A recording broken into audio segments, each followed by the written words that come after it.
اگر تم موت کی رفتار کو دیکھ لیتے تو امیدوں سے نفرت کرتے اور کبھی ان کو پورا کرنے میں مصروف نہ ہوتے۔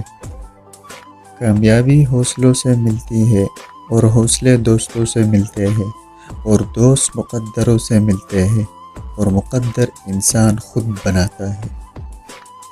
جس نے تمہارے ساتھ برائی کی ہو اس کے ساتھ تم احسان کر کے اس کا بدلہ دے دو، کیونکہ احسان بند زبانوں کی زبان بند کرتا ہے۔ مومن بندہ نہ زبان سے حملہ کرنے والا ہوتا ہے، نہ لعنت کرنے والا ہوتا ہے، نہ بدگو اور نہ گالی دینے والا۔ دنیا میں وہ لوگ ہی سر بلند رہتے ہیں جو تکبر کے تاج کو دور پھینک دیتے ہیں۔ ایمان اور حیا دو ایسے پرندے ہیں کہ اگر ان میں سے ایک اڑ جائے تو دوسرا خود ہی اڑ جاتا ہے۔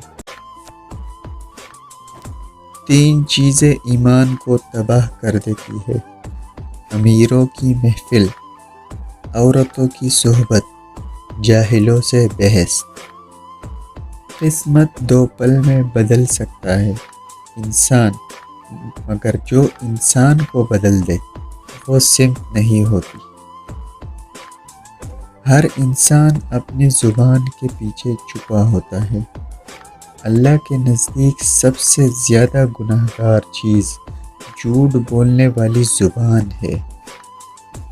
خوش مزاجی خوبصورتی کی کمی کو پورا کر دیتی ہے، لیکن خوبصورتی خوش مزاجی کی کمی کو پورا نہیں کر سکتی۔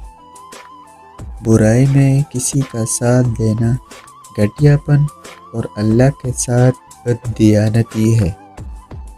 برے انسان کی صحبت سے پرہیز کرو، کیونکہ وہ تلوار کی طرح ہے جو دیکھنے میں خوبصورت اور اثر میں خطرناک ہے۔ لوگوں کو اس طرح معاف کرو جیسے تم اللہ سے امید رکھتے ہو کہ وہ تم کو معاف کر دے گا۔ انسان بھی کتنا عجیب ہے، جب کسی چیز سے ڈرتا ہے تو وہ اس سے دور بھاگتا ہے، جب اللہ سے ڈرتا ہے تو اس کے قریب ہو جاتا ہے۔ جس کا رابطہ اللہ کے ساتھ ہو وہ ناکام نہیں ہوتا۔ ناکام وہ ہوتا ہے جس کے امیدیں دنیا سے وابستہ ہو۔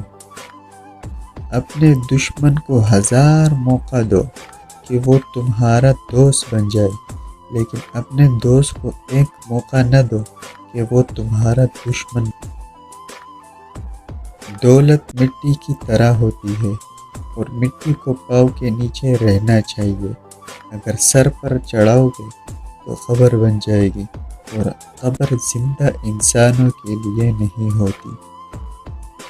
انسان اپنی توہین معاف کر سکتا ہے، بھول نہیں سکتا۔ کبھی نہ گرنا کمال نہیں، بلکہ گر کر سنبھل جانا کمال ہے۔